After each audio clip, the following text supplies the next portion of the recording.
من بعد ذا ويتش اللي عملوا بميزانية 4 مليون وفاز بجائزة في تورونتو وجائزة في ساندانس، وذا لايت هاوس اللي عملوا بميزانية 11 مليون وفاز بجائزة في كان وترشح لأوسكار السينماتوغرافي، يرجع لنا المخرج الفنان روبرت إيجرز بفيلمه الأضخم إلى اليوم بإنتاج يونيفرسال ستوديوز وميزانية 60 مليون عشان يحكينا قصة انتقام أسطورية من عصر الفايكنجز. اليوم أصدقائي عائلتي فيلم يراجع ذا نورثمان. I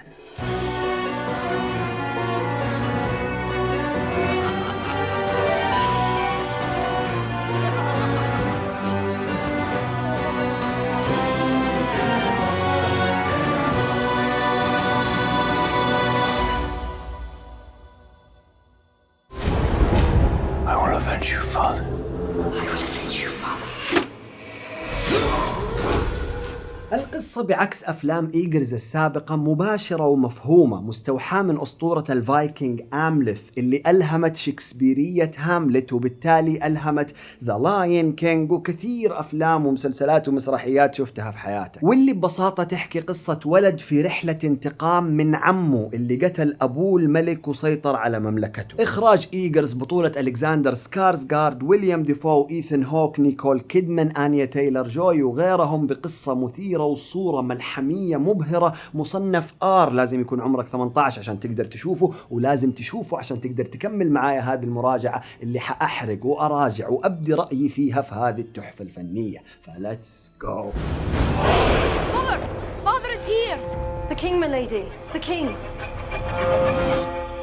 Your fate is set and you cannot escape it.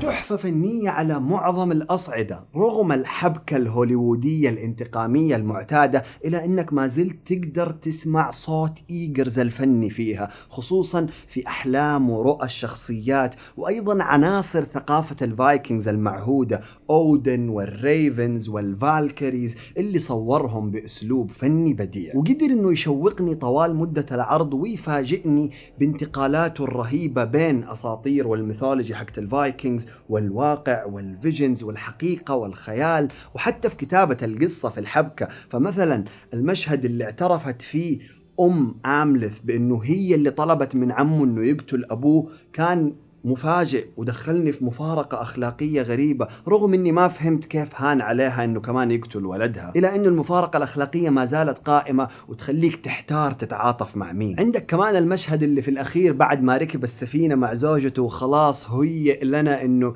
استسلم للحب بدلا عن الكره والانتقام، رغم أنه واضح أنها بس كذا محاولة تضليل ولازم في النهاية يرجع يعطينا الفايت الملحمي، إلى أنها كانت محاولة جيدة. دائرة القتل المستمرة والانتقام كثيم أساسي واضح في الفيلم، قدم في حبكة مسلية وصورة مبهرة، يمكن تكون بطيئة بعض الأحيان ويمكن تكون ملحمية أسطورية بزيادة على البعض، إلى أنها متعتني، شوقتني وكافأتني في النهاية. How I've missed you, my son. One day this kingdom will be yours. Thank you, Father. My king. قرأت أحد النقاد يقول إنه ذا نورثمان هو أصدق تجسيد للثقافة الإسكندنافية من الفايكنجز على الشاشة، والصراحة أقدر أفهم. الفيلم ما كان يحاول يرضي مجموعة من الناس أو يقدم مواضيع مناسبة وريليفنت لعصرنا هذا ونرضي المرأة ولا السود ولا LGBT، لا، الفيلم كان يحاول يكون صادق جدا للحقبة الزمنية اللي يقدمها وفعلا حقق ذلك. برودكشن ديزاين مذهل، لغة الفايكنجز، أغانيهم، موسيقاهم، أساطيرهم، معتقداتهم، كل شيء كذا كنت عايش فيه بشكل طبيعي سلس. ما حسيت إنه العالم هذه قاعدة تحاول، حاسس إنه الكل باحث ودارس وعارفين بالضبط إيش قاعدين يسووا. ناهيك عن صورة وسينماتوغرافي مبهر، في فريمات مرسومة رسم، يعني تلاقي كذا القمر موجود في مكان، الغربان تطير، رسم حقيقي، فن. اللاندسكيبس الطبيعية ما بين المسطحات الخضراء للثلوج للبراكين، كله كان جميل. Why would he stow away to such a hellish place? To find what was stolen from me. And what is that? The kingdom.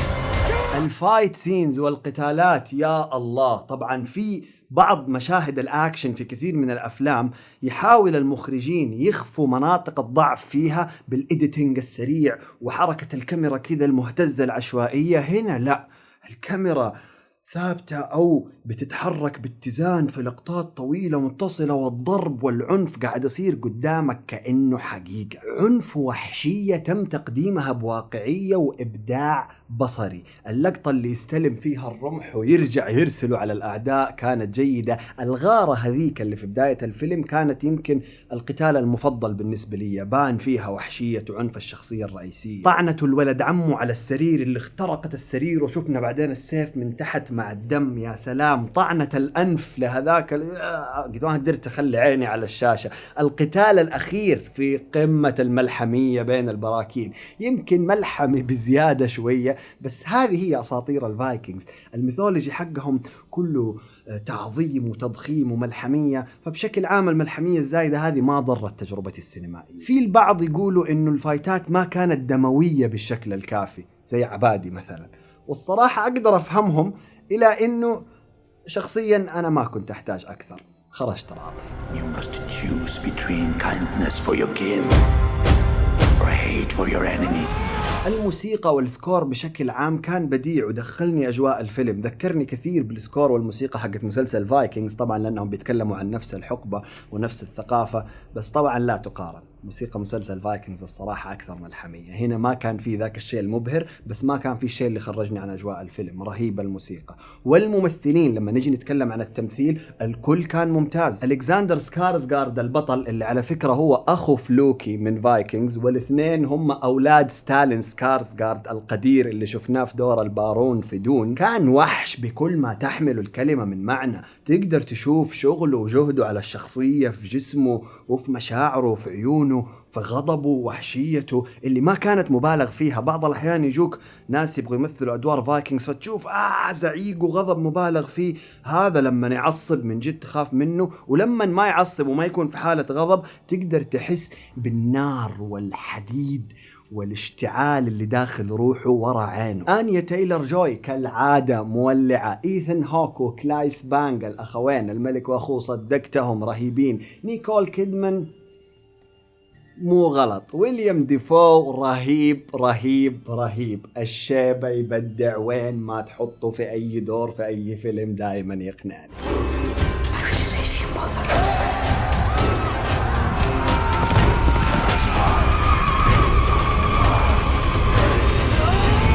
ختاما، ذا نورثمان ذكرني يا أصدقاء ليش لازم السينما تصنع من قبل فنانين ذوي علم وثقافة ونظرة شخصية أصيلة، مو بزنس من بس يبغى يحطوا فلوسهم ويرجعوا فلوس أكثر، ولا ناس كذا مسيسة بس تبغى ترضي مجموعات من الناس وتبغى تكون ريليفنت للمجتمع. لا، ذا نورثمان صادق لقصته وشخصياته. ذا نورثمان يدفعك تشغل عقلك ويدخلك في مفارقات أخلاقية جيدة. ذا نورثمان يبهرك بصريا وياخذك في رحلة فايكنجز فريدة من نوعها. لذلك تقييم فيلمر لروبرت إيجرز ذا نورثمان هو 8/10. قل لي أنت كم تقييمك وإيش رأيك في الفيلم تحت في التعليقات، وإيش في أفلام جديدة السنة هذه تبغى تشوف مراجعتها في فيلمر. سبسكرايب حيسهل تواصلنا يا صديقي، لايك لو أعجبك الفيديو، ودائما كون فيلمر.